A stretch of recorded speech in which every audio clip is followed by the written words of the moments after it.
check.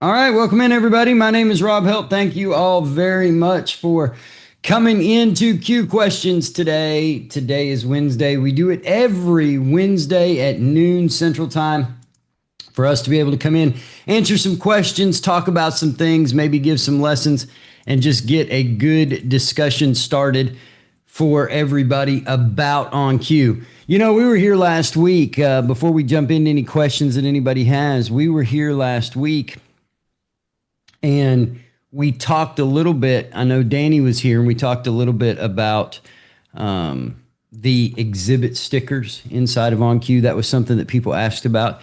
And I want to show you a little bit of what that looks like today. Now, we are streaming also live on YouTube. Hey, everybody on YouTube, if you want to, you can watch this thing. And if you want to come over to the Zoom, you can come over to the Zoom. But we are going to start leaving these videos, these Q Questions training series. We're going to start leaving them up on YouTube for you to be able to go back to. Now, does that defeat our purpose? A little bit, because this was actually designed for people to come in and ask questions that they wanted to ask about OnQ, that they, just had kind of a, hey, what if this, or what if this? And it doesn't matter necessarily if it's OnQ or if it's trial technology or if it's setting up a courtroom or a war room, or, hey, what would you do in this situation, right? That was originally how the show was set up. And so not having it on video to go back and watch would enable you to have to come to it. But, people have trials and people have things. And we've had a couple of really good shows, and people are coming to me saying, hey, I wanted to see it, but I didn't get a chance to see it. Just yesterday morning, I had somebody say, hey, I heard about the interview that you had with Eric Pubens. How in the world can I go view that? It's like, well, it wasn't recorded, wasn't here, wasn't whatever.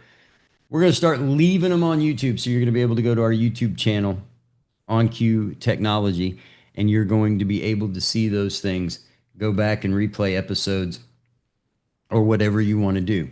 Okay. So those are going to be on there starting today. So we'll do the live stream, and then the live stream will convert to a video, and it'll just be there for you. Also on our YouTube page, please make sure that you subscribe. We really want subscriptions. We're trying to get to 1,000 subscribers. That's my goal. And when we get to 1,000 subscribers on YouTube, I'm going to be doing a giveaway of some sort. I don't know what I'm going to be giving away, but I'm definitely going to be giving something away, or we here at OnQ are going to be giving something away. So what I'm going to do is share my screen with you. Probably one of my favorite things to be able to do is do that share screen and show you guys some stuff.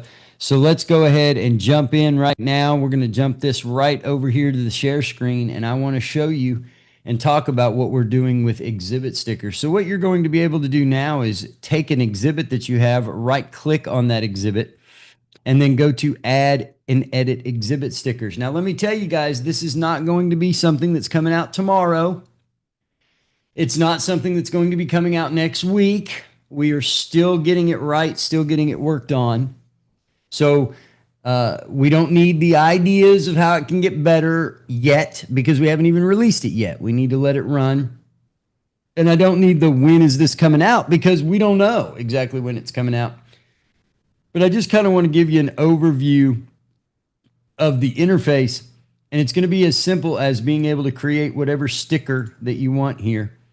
Going into change the background color of that sticker, you can make the sticker larger or smaller by scaling. You can do border width and corner radius, and you can add lines as you wish to these exhibits. So for instance, here's line 4, and we'll just call this case name, and then you can go add another line, and you can say, give me this line and let me make it custom text and call it hey. So you can start really putting stuff on this thing. Then you can come in and you can choose to apply that to all of your documents with a checkbox here, or you can have one-off stickers, right? You can have one-off stickers. So what you can do here is you just drag and drop it on. Once you drag and drop it on and you hit the save changes, what will happen for you is that will now have your sticker on it. If you don't like the sticker and you want to remove it, you can just go to add edit, and right here you can delete the exhibit stickers, hit yes, continue, and that will delete the sticker right there, as you can see, back off. So we're working on it. It's going. It's really at its end stages right now of development, but we are definitely getting there. So you're going to have that. What I want to do is what the show's intended to do, and that's cue you guys up. All you have to do for a question, any question you want to ask, you can ask it here, is unmute yourself. I'll see you unmute, and then all you have to do is ask me the question, and it will be that simple. So we're going to look now, see if anybody, now listen, if nobody unmutes, we kill it out and the show is over and it was a whole whopping 6 minutes. Which is fine with me. It's up to you guys. Maybe you don't have any questions this week, but maybe you do. Always when we get one talking, somebody else will definitely come up and have something to say. And we always get some good information out of this thing. So does anybody have a question that they want to ask right now? Doesn't matter what it's about. You can have a question, a comment, a concern, or a care, and I'll be happy to answer it. Anybody out there have one? Go ahead and unmute. All right, Delia, you may go ahead. Delia Jalomo, go ahead. General question. I'm interested. I wanted to know something about your OnQ like certified training, the advanced training to become a certified like expert. What are some advantages to having that certification? Like if I were looking to set up, to kind of pivot in a career to doing, something in this realm, what are some things that I could do with that certificate? What kind of doors could that open for me? That is a great question, and exactly the reason we have the advanced training deal. You number one, when you go through the advanced training itself, let's just take the training by itself. When you go through the advanced training itself, you are going to give yourself more skills than the average user, quote unquote, would have. You're going to have a lot more confidence in the courtroom. You're going to have a lot more confidence in the war room because you are able to do things that you know how to do that otherwise maybe you wouldn't have. So that's one of the advantages. The second is for your growth, your personal growth, and your personal skill level. The second advantage is when you have those skills and you've mastered that and you've gotten the certification and you've passed that test, you can use it as a marketing tool. You can use it as a marketing tool. So one of the things that we have that makes the advanced training really good is at the very front page of our website. And what I'll do is I'll go ahead and hit the share button right now, pull you guys over here. I'll go ahead and share my screen again with you. And this time I'm just going to go ahead and let me launch a new window here, pull this up. Let's go ahead and pull up onqtech.com. And what you'll notice is right on the front page, we have our OnQ professional registry. When you click that, what that does is this shows you the people who are certified in OnQ. These are the people who have completed the advanced certification. You can use that as a marketing tool to tell your client, hey, listen, here's the deal. You can hire whoever you want to be your hot seater, be your trial tech. But when you hire someone who's advanced, you show that client that, hey, I've passed this. This isn't a gimme. This isn't a handout. We've got it advertised all over the place. If you want somebody in the courtroom that knows soup to nuts this program, how it works, and you're not going to run into those, well, I don't know how to do that, or I'm going to spend 2 hours trying to figure out something that could have taken me 2 minutes. All of those things. That's the advantage. That is the purple cow. That's what makes you different than other people out here. Now, sure, there's some other advanced people, but they may not be in your area. And so you're able to say, the reason you want to hire me is because I know this stuff. I know how to use this software. 99% of the time in the courtroom, when you see a meltdown with attorneys and attorneys and trial techs, is because either the attorney doesn't know how to direct the tech or the tech doesn't know what they're doing. And there is a very low barrier to entry in this business. And so because of that low barrier to entry in this business, you're going to get people who, frankly, not trying to be negative, folks, frankly, don't know what they're doing. And attorneys have suffered because of that. And so now you can at least give your client some peace of mind to say, hey, wait a minute, this person knows their deal. They know this stuff because they're advanced and they're certified. And I've yet to have a client call and say, hey, I use this person that was on your advanced. You really need to look at your advanced because they didn't know what they were doing. You know what I'm saying? I mean, that's kind of the way that this would work. That's kind of the way you would be able to deal with that, is to say, hey, I'm advanced. Here's the marketing that I have. Here's what I do. And this is why you need to hire me. And that's exactly the way that I would do it. And that is a great question. The other advantage, lastly, I don't want to drone on about this, although it's my baby. I love it. I don't want to drone on, but I do want to say you also have other professionals on there. So another advantage is if I've got overlap on a case, which we've all had before, and you have to go in and you have to find somebody to come in and fill in for you. You want to have somebody that has the same skills that you do, or at least the same type of skill set that you have. Okay. And the only way to know that is to, if you're advanced, is to look at the registry and say, I want to hire somebody off the registry. I don't want to hire somebody that's not advanced, because these other people that are advanced, they have the same skill set as me. And those are the persons that you want taking care of your client, so to speak. You don't want somebody that can talk the talk, but not walk the walk. And so that's where we're going. That is a great question. Next question. Anybody have one? You can add on to that or speak to that. We can continue. Delia, go ahead. I just wanted to ask a follow-up question. If I'm new to the space and I'm interested in it, and I'm interested in a pivot here, could you just give me a list of terms or kind of like job titles or, roles that I can do some research on and, look into and see what I'd be like a good fit for, what would work with my lifestyle and what would work with like my talents and so Yeah, forth. sure. Absolutely. What a great question that is. If you have to decide, number one, what do you want to be? I know people who are strictly war room. There's the first term. They're war room. That's back end. They're not going to trial. They're just working in the conference room with the lawyers, getting everything ready, getting everything prepped, and getting everything good to go. There's the war room people. Most of the time, that's going to be a paralegal, or it's going to be a hot seater that's doing war room and hot seat, right? Hot seating, trial technologist, trial technology, whatever you want to call it. That is another term.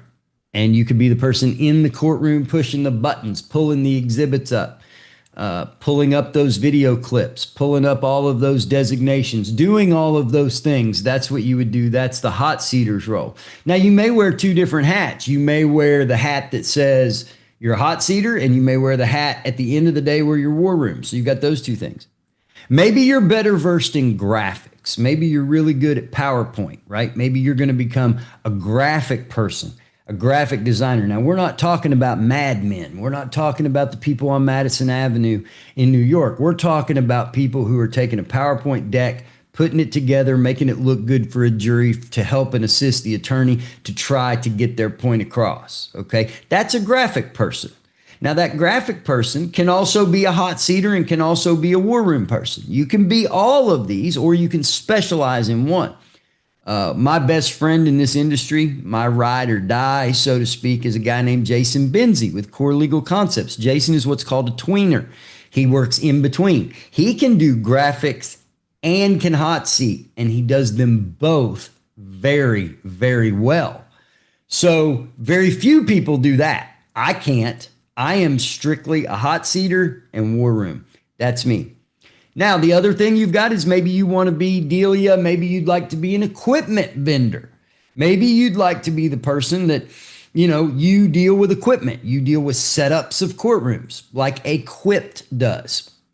Somebody calls you, I've got a trial in Chicago. You take their stuff to Chicago, or you drop ship it. You get it hooked up for them, things like that. You could be on that side of the business. Then, of course, there's the lawyer and the paralegal and sometimes everybody has to do double, triple, and sometimes quadruple duty on these things to do that job.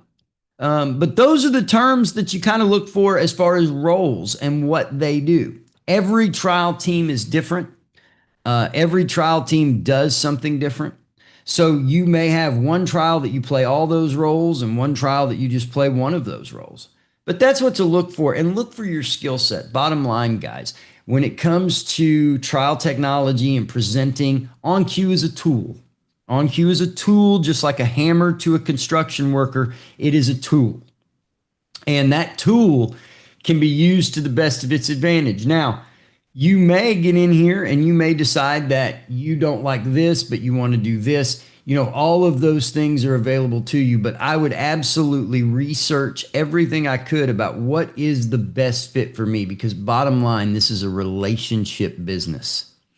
And the way to have the best relationship with your client is to be good at what you do, whether it's the OnCue side, whether it's the PowerPoint side, whether it's the video encoding. I don't know. Whatever your bent, your particular bent is good. But it's a relationship business. And those relationships that are created, attorneys are a weird lot of people, right? All of us who have been to law school, it's a weird lot of people. And you have to take that lot of people and make them feel comfortable. And when you're really good at what you do in this business, whatever that role, Delia, is, whatever you do in this business in that role, if you're good at it, you give them a comfort level. And when they have that comfort level, they will hire you every time. And that's how you develop client loyalty. Is there anybody else here that wants to add to that? She got a great question, and I see some really good techs in here right now. I see one advanced tech in here right now.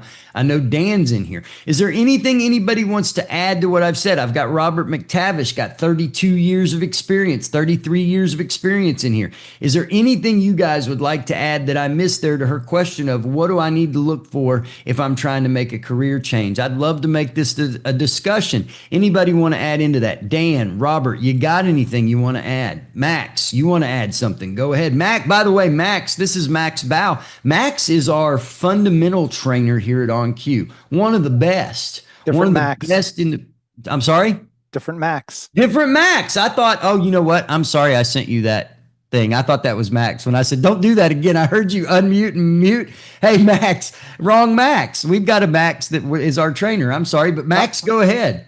Okay, I was on last week. I called myself New Jersey Legal. I figured I'd use Oh, that's right. That's right. That's right. Okay. Well, when I see Max, what an assumption. What a foot in the mouth for me, my friend. I wondered what you're talking about. Anyway, Yeah. my role here at New Jersey Legal is that I'm the director of our trials, graphics, and video department. So I do it all. I make trial boards. I do graphics art. I shoot video depositions. I do day in the life. I'm a hot seater. I work in the war room. I do video editing, the whole 9 yards. And what I would say, Delia, is pick a thing that you feel like is already a strong place for you so that you can go to, and I would suggest a litigation support company that does all of these things. Bring them your best face, but bring them the willingness to adapt and pick up anything they need done, because in this building where I am, everybody wears multiple hats, and if you're not willing to wear at least 3 hats, you just don't make it here. But people don't come walking in the door already skilled. They come in the door with something valuable that we want, and we bring them in and train them. I bring them in the courtroom with me and have them backseat me while I run trials until they're good at it. We practice together, and then they are a trial tech or they shoot video or whatever. So I'd say, do you pick your strongest point, sell it to an employer who's going to give you opportunities for growth, and be willing to pick up and learn new skills and go with them. And if you're in New Jersey and you want to try and do that, you should be talking to me, because we're always looking for people who are smart and want to learn something new. And I think that's all I got to say. That's a fabulous answer. That's a fabulous answer. And that's the thing is he hit it right on the head, which all leads to it's a relationship business. And Robert, hey Mac, I don't want to speak out of school, but how long have you been in? I said 32 years. Is that about right? Are you at 20, 25, 26? He may not be able to unmute and where he is, but I think that's right. How long he's been in the business. Is that right, Robert? Yeah, that's right. Yeah. And do you see anything out there, Robert, that would say, hey, what would you tell somebody that was new, that was getting started? You know, whether I know the way I started was I started in video. I started with Robert being one of my teachers. I mean, you know, here I am now in this chat thing, in this video thing, talking with Robert McTavish, who's one of my teachers. You know what I'm saying? And now he's here. But Rob, what would you give advice? Where do you begin? Where do you start if you don't know? I just focus on your strengths. I mean, I'm still doing depositions all the time, and trials come up occasionally. It's probably 20% of what I do. But you've gotten me very comfortable with OnCue. And well, I don't think that I have done anything. I think you got yourself comfortable. I just kind of showed you, hey, do this. But that brings up another question, Rob. You just said, I'm not doing, 20% of trial work. How is OnCue beneficial to you, not as a hot seater? How is OnCue beneficial to you? I love importing the files and producing captioned videos. Sometimes the attorneys are requesting that, and I use OnCue all the time for that. That's perfect. And and when we get the auto sync feature that's coming in, you're going to be able to do that. So see, OnCue also, Delia, is not something that you have to use just for trial. This is kind of a back end thing as well. Max, you want to add to that? Yeah, because the place that I've been using OnCue, honestly, most of all, is that we do a lot of depositions by Zoom, and they want a tech to come on and share the screen and show their exhibits. I use my OnCue presentation window, and my clients are blown away when they say, can you focus in on whatever paragraph? And we're on a Zoom dep, and pop, it comes, a basic call out. But that's not what people are used to. They're used to seeing somebody fumble around in a PDF viewer and try and show an exhibit, and we don't do that. We jump on and make it look good on Zoom for a deposition, and it kills it. You hear what that man just said? He said, we get somebody who fumbles around and just it's lumbering inside of Adobe Acrobat. They're trying to do it when you could have easily just gotten any, and look, it doesn't have to be OnCue. I don't care what you use, but I hope you use OnCue. But yeah, that's exactly right, Max. Everything you're bringing up, you've got somebody who just, they're fumbling and bumbling. You can use the software to do other things. And that's why you come here to get these little lessons that you can use to do that.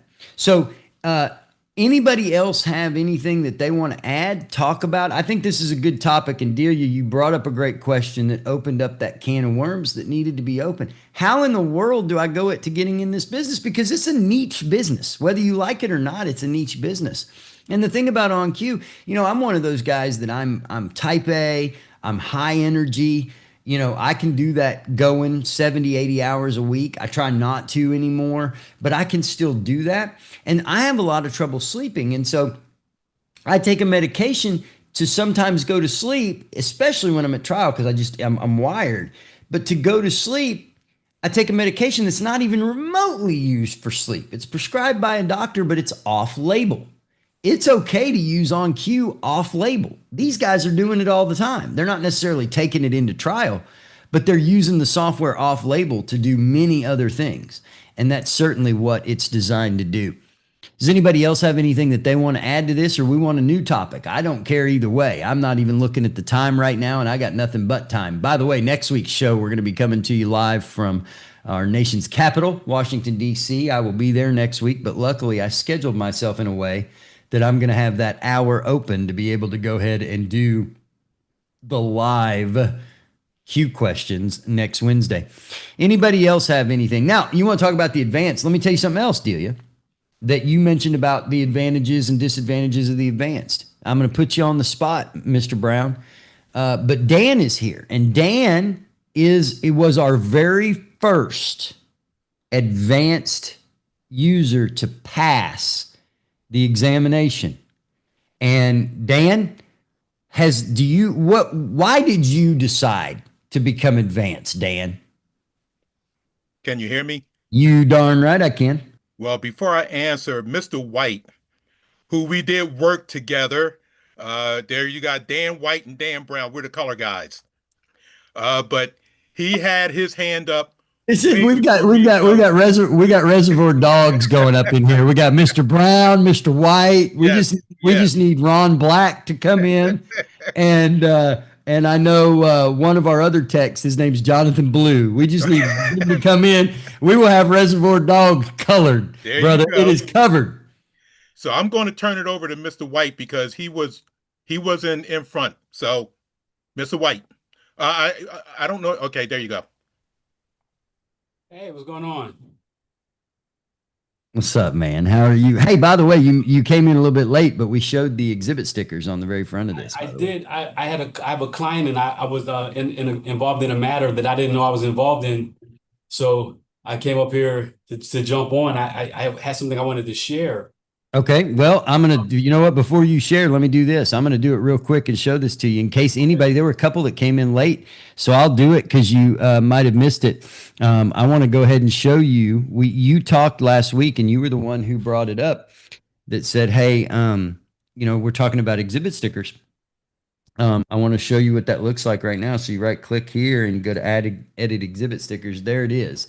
This is where you're going to be able to have all of your stickers with your different colors. You can actually background color to any of you could make a blue exhibit sticker right here if you want to, and you could change the text style. You can change the color. You can change the style of it here. You can add things, and then it's just a simple drag and drop, and then click Save Changes. And now what will happen is that particular exhibit sticker will go right there on that document like we talked about before. So I wanted to make sure Danny, that you didn't miss that. All right, go ahead. You started to tell your story. You came in to tell us something. Yeah, I got in on this conversation. I heard some of the things, and just to share, during COVID,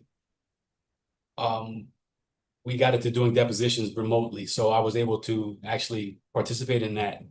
And I was getting my attorney's outlines early so I can mark it up and I can make call outs or pre-call outs. And the one thing I started doing in the courtroom was that same thing, making a bunch of call outs, and let's call it paragraph 4 of the agreement. And every witness has a different spot in that agreement. So I make multiple call outs. So I have a couple of attorneys that I kind of know their flow. We don't go next page, please. I just go as the outline goes. And this is my point I was trying to share. I got so wrapped up into calling out my pre-made call outs. My screen was run over with, how when you open the document, you see all the pages. And I was unable to quickly get to where I wanted. He went off the rails. So I had to get to another document. I was able to refresh. Wait. Are you telling me that an attorney would go off the rails and out of their outline? It's a rare occurrence.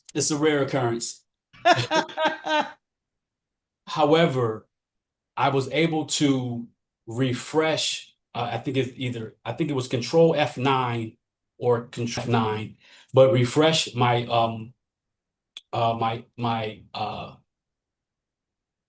the OnCue toolbar with the documents, and it compressed them, and I didn't lose any of the Control Z functions in the presentation mode. And I wanted to share that with you. I don't know if that's so instead of doing just a plain F9, where when you just plain F9, it refreshes the database, but you lose your Control Zs. Right. You're telling me that by using a modifier of either Shift F9 or Control F9, you were able to maintain your Control Zs? Yes. White, I never knew that existed, sir. Here's the thing. You can't do an F9 to refresh if the presentation screen is enabled.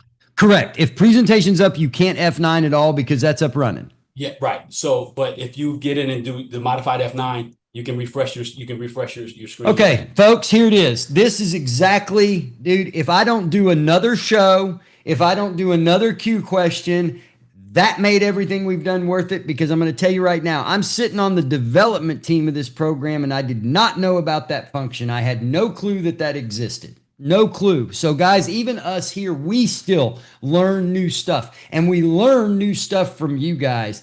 Danny, that's great. As a matter of fact, when we're done here, I'm going to be trying that, because that's all. There are several times that I've wanted to keep my ability to go back, right? Just to control Z if I needed to, but I still kind of needed that refresh to collapse stuff down because it was just annoying me. That's great. Yeah. That's awesome. Thank you so much for that. By the way, if y'all want to look on the names that are in here, Max changed his name to Max Pink. That's now another job. That's another job. now we got Max It's another Pink. job. Now we've got Mr. Pink, Mr. White, and Mr. Brown. All right, well, we're doing good. Anybody else? Dan, my question for you was about advanced, Dan Brown, and that was when we talk about why did you do the advanced, and what advantage do you feel like as a user the advanced certification gives you? Because you were the first one. Yes, sir. Well, my first and biggest reason for taking the course, for obvious reasons, is the money. And I was looking at having my name in the list that attorneys or law firms would be peeking at and hoping to get, some additional revenue stream coming by having law firms that didn't know me personally contacting me. The second major reason, again, was to learn some new things. I have been using OnQ since its inception. I was on one of the first, trial periods with You were on our beta team, weren't you? yes, I was on the beta team. And so I was pretty confident in my abilities, but I don't know what I don't know. So I wanted to attend the advanced course to see what I didn't know. And I think you will remember when we first started, I had asked you about timelines. I found it by accident, and it's not something that's developed just like the stickers there, not yet. But I found it, and I was like, "Ooh, this is really nice." So I was looking for some new things because I wanted to see what everything on Q had to offer. So those are the two major reasons why I got into it. And you wanted that swag box, didn't you, bro? Oh, I wrote a couple times about that. I was waiting. It finally arrived. I got my hat, I got my cup. I'm a happy guy. He got his hat, got his cup. He's a happy guy. So Delia, we went a long way around St. Louis to get to those answers, but I wanted to hear from these folks, and that kind of gives you that idea. Also, did you notice that somebody in here changed their name, and it's now, I think it was the other one, and it's now Danielle Brown. So we now have two Browns in here. We got a Dan Brown and a Danielle Brown. So that's really cool. I love that. I think that's great. Anybody else? Did this spark any questions? Anybody else have anything that they want to ask Danielle? Bob, I just saw you. Go ahead. I just want to say one thing. That Danielle Brown, that's my daughter. Oh, well, Danielle Brown, welcome in to this business and welcome to being here. Your dad has been around a long time. I have a great deal of respect for your dad, and I've known him a long time, and he's certainly one of our favorites over here at OnQ that we know. And so welcome to this business that is, as you can hear, some crazy madness and nobody knows where to start. Welcome in. Thank you for watching this, Danielle, and anything we can do here at OnQ to help you, don't you feel free to reach out to us. Anybody else have anything they want to talk about, that they want to add, that they want to think about or get some answers to before we shut this thing down for the day? I don't know what we're going to do next week. We're going to come up with some. It's probably going to be that awesome modifier F9, because that's amazing. I am so thankful that you did that. Lewis, what can I do for you, my friend? Welcome to the show. Oh, thank you. My question had to do with unitizing trial exhibits. We've got a trial exhibit list, and it might reference like a Bates range. And then when you go pull the production file, it's not a one-to-one match. So we either have to, split up the file or extract certain pages, or, take multiple pages and multiple production files and combine them. So I'm wondering what's like a best practice workflow? Is it bring everything into maybe OnQ and then just expand it and just start deleting out pages? Or what's your sort of workflow been? You know, I have never been accused of being the sharpest tool in the shed. And so I'm going to tell you that I didn't quite understand your question when you used the word unitize. I don't know.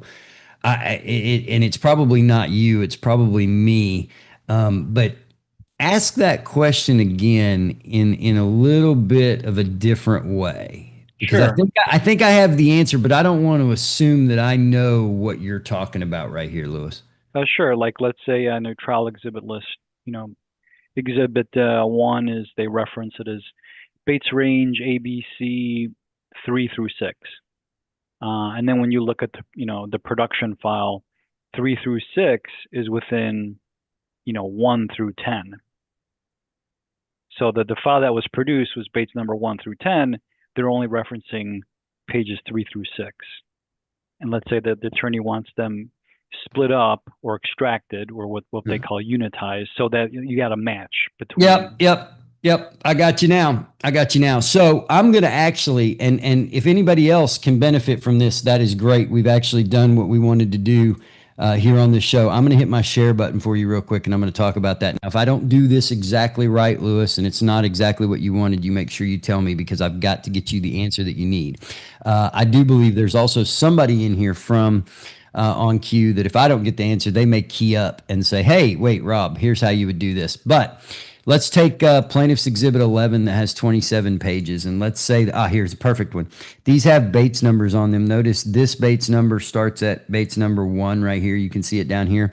But let's say that they're not. I want to get some that don't have Bates numbers, because that's going to be easier. Here, this one's good.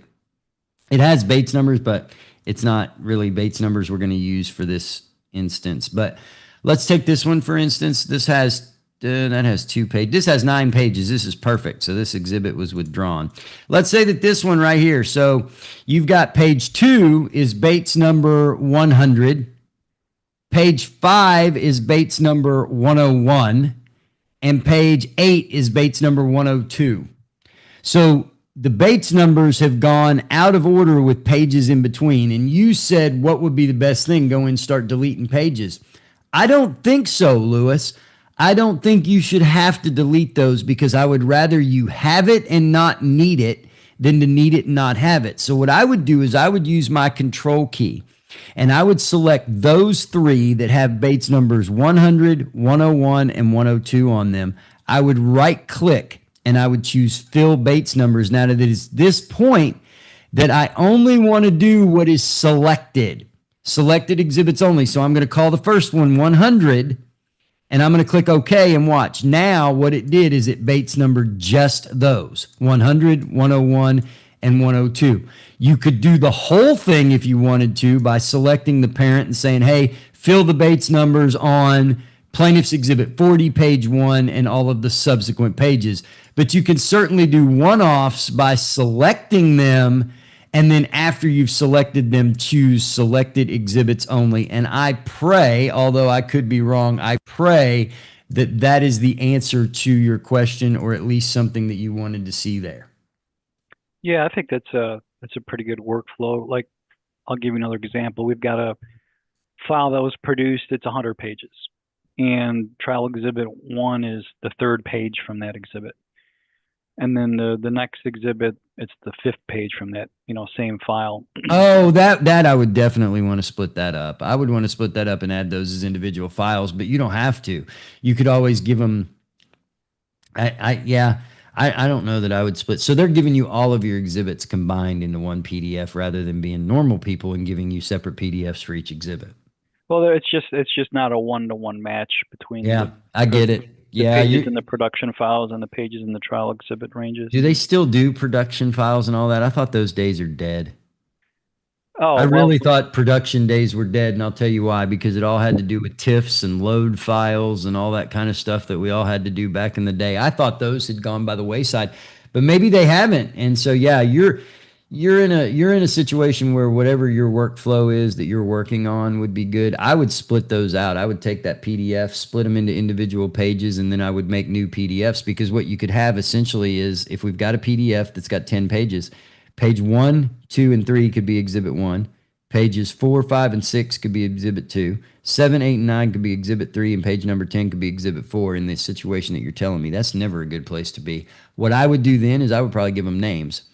I would, if I didn't want to split them up and I wanted to bring them in, I would just give names to each one of those pages. I would say, okay, you know, well, then you've got an issue with page numbers at that point. Yeah, I would split them up. If it were me, I would split them up. You could click on a page and create a new document from the page. You can absolutely do that.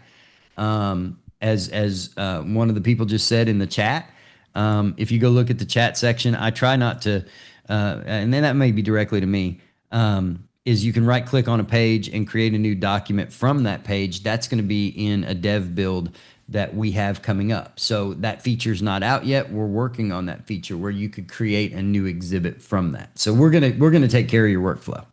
Oh, okay. So I guess on the roadmap in my scenario, you could like select 3rd, 8th, and 9th page, right click and say create a new document. Yep. We'll create that. That is my understanding. Now, please, Big Lewis, don't ask me a time frame. I won't. Well, you know, and people wonder about time frames. Look, you know, all of our development is done here in Dallas, Texas, and we don't farm anything out. Nothing goes overseas. Nothing goes to any other place. Our development team is here. And it takes a while because one of the things that you can say about OnCue that you cannot say about Sanction, you cannot say about Trial Director, and you cannot say about Visionary back when it was even a thing. We don't release to the public buggy releases. They all either add value and get better, or they add and get faster.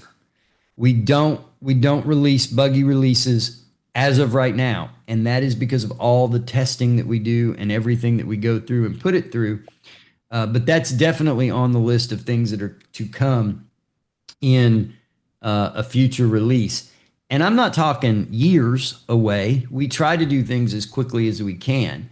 And we try to get those. But if we ever have to do patches and things like that, sometimes we'll throw stuff into an update patch just to give you some stuff. But that is definitely something that you're going to be able to take care of. Right now, I would do it whatever way it is that you're doing it and works for you.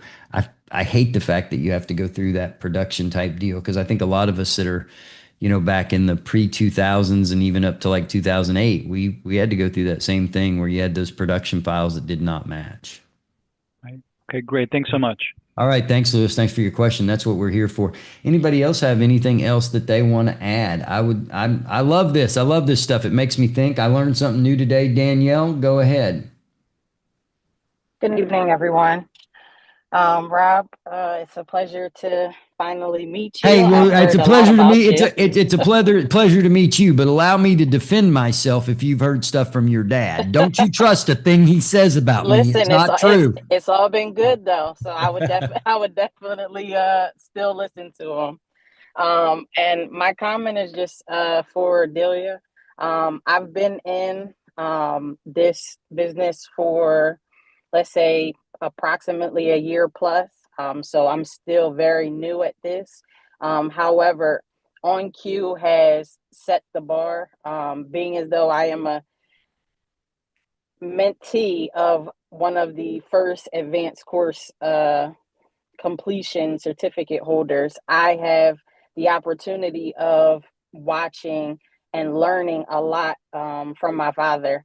And OnCue has been very beneficial and impactful to my future as a trial technician, to the point of me not knowing about this field. And when I first started out, I shadowed my father in court, and I could see the difference between people who use OnCue and don't use OnCue, and how fast and how swift he's able to allow his trials to proceed, whereas other trial technicians know, offense to them and what they have to use. It just made it so easy for the lawyers and for the case to look. And I have been so grateful for OnCue and being able to use it. So I have now just obtained my second case in New York. And what I can say is that they requested me back because of OnCue. because I was very efficient, because I was very swift, because my presentations were flawless, I'm able to have the presenter mode for my videos. I was able to give the judge timing and everything like that. So I have just been seeing the benefits of OnCue. The QCast, I've watched them. Rob, I thank you for everything that you teach and doing these. I'm hopefully going to be on a little bit more often, but I believe that OnCue is a great program that will change the life of trial technicians in the future. And I hope and pray that I'm able to continue in the legacy of Dan Brown, the man. Well, man, thank you. Thank you so very much. And congratulations to you for retaining a client. That's the biggest way to know that you're doing it right, when they come back, right? When they come back and they want you again and they become your client. That is a testament to what you do. And, you know, good luck to you. And this is fantastic. That is fantastic that you've been able to do that. That makes me so proud of you and so proud of what you're doing and proud of what we're doing at OnCue to be able to give you that tool. You mentioned the QCast and these type of things. Look, guys, I want to give what I can give back to our users. We've never been a company that wants to nickel and dime people. We don't want to do those kind of things. I just want to be able to give back to you whatever we can give back. And I'll be honest with you. You know, well, why do you do that, Rob? You know, years and years and years ago, I had gone to Reno, Nevada, and I had done this thing. I became a CLVS years and years ago. That's Certified Legal Video Specialist with the NCRA. And this was way back in the day. And we were in New Orleans, Louisiana, where I had to do my practical exam. And I was sitting in New Orleans. I think we were either at the Hotel Monteleone or we were at the Intercontinental. I don't remember which, but I was sitting with a guy that's in here right now, Robert McTavish. You hear me always mention his name. I was with Ezram and Robert. And one of the things that Robert told me, because I was a brand new rookie, you know, I thought I was going to conquer the world. I thought I was going to be the best this and the best that. And one thing that Robert told me was, you know, well, that's all great that you're going to do all that. But one thing you want to remember is you need to give back. You need to give back. If you're always just eating up and eating up and eating up, that's not going to do you any good. You need to give back. And I've always remembered that. And I've always tried to live by that, where what can I give back? It doesn't hurt me a bit to come on here and do this and answer your questions. Sure. Should you be trained? If you were trained, you wouldn't have had to ask these questions. But that's not the way we look at it. We look at it as, hey, if you've got some questions, let's get those questions in here and let's answer those questions for you. And let's help people out and let's get in a little forum where we can talk. I got to tell you, this deal with Delia asking those questions, that's perfect. That's exactly what this show is for. Hey, what do I do? I'm trying to make a career change. I'm trying to look at doing something else. I know nothing about, I dare you to go to the internet and find all the information you can about this business. You can't. It's not there because we're just so niche. It's such a niche market. And so thank you for your comments, Danielle. I humbly appreciate it. Those of us at OnCue absolutely appreciate it. Good luck to you. And I know you're going to kill it out there. You're doing a great job because your father does a great job as well. Anybody else have anything that they want to add or talk about? I'm loving it. Loving it. We're getting a little bit of rain today in Dallas, which is good. We needed it. Next week, we're coming to you from DC. We're going to talk about a couple of things that we do with OnCue. I'm going to talk about that F9 thing, and I may even sneak in a timeline or two. Dan Brown, I may sneak in some timelines just to kind of show them a little bit of what we've got coming on the horizon. That's what this is good for. Well, I don't see anybody else unmuting. Thank you all so very much for your time. Remember, you can watch the replay of this on YouTube. If I say anything stupid, it's going to be an edited version. So I'll definitely go back and watch it and listen to it and see if we need to edit it. But other than that, my name is Rob Helt. We're here every week at noon on Wednesdays. Thank you all so very much for being here. I look forward to seeing you next week. Thank you.